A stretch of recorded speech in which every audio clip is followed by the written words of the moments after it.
طعنا هبنات خططلت صبت تيوب علتاو زيناتنا انهم وانا مغلطي كزو محدار تግራይ ህዝቢ ትግራይ ህልውንኡን ብሄራዊ ረብሕኡን ንምርግጋጽ ሰላማዊ ፖለቲካዊ ቃልሲ እናካየደ ምዃኑ ይፍለጥ ቁልፊ ሕቶኡን ጠለቡን እውን ውዕሊ ፕሪቶሪያ እንከሸራረፈ ክትግበርን ካብ ኩናት ስጋኣት ተናጊፉ ረብሕኡን መሰሉን ክሕሉን እዩ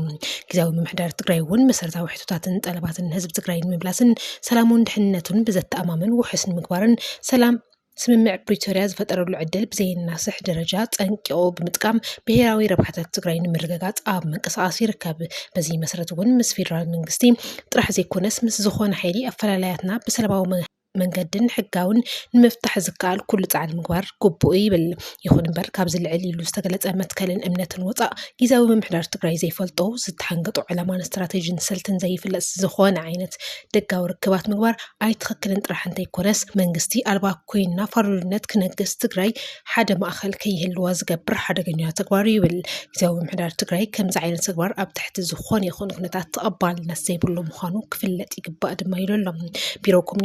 ኮሙኒኬሽን ትግራይ 30 ሚያዝያ 2017 ዓመተ ምህረት መቐለ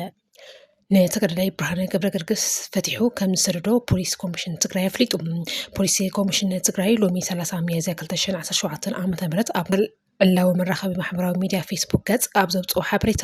ብርሃነ ገብረገርግስ ሰብ ዝሰኣነሰ ብረቡዕ 29 ሚያዝያ 2017 ዓመተ ምህረት ድሕሪ ቀትሪ ዝተጠረጠረሉ ገበን ንምጽራይ ብሕጋዊ ትእዛዝ ቤት ፍርዲ ኮሚሽን ፖሊስ ትግራይ ኣብ ቁፅጥር ከም ዘውዓሎ ይዝከር ዝበለ ኮይኑ ይኹን እምበር ንኻልኦት ኣካላት ተመሓላሊፉ ክወሃብ እዩ ዝብል መሰረት ኣልቦ መዘረባታት ብማሕበራዊ ሚድያን ካልኦት ማዕኸናት ዜናን ክቀባበልዎ ጸኒሖም እዮም ኢሉ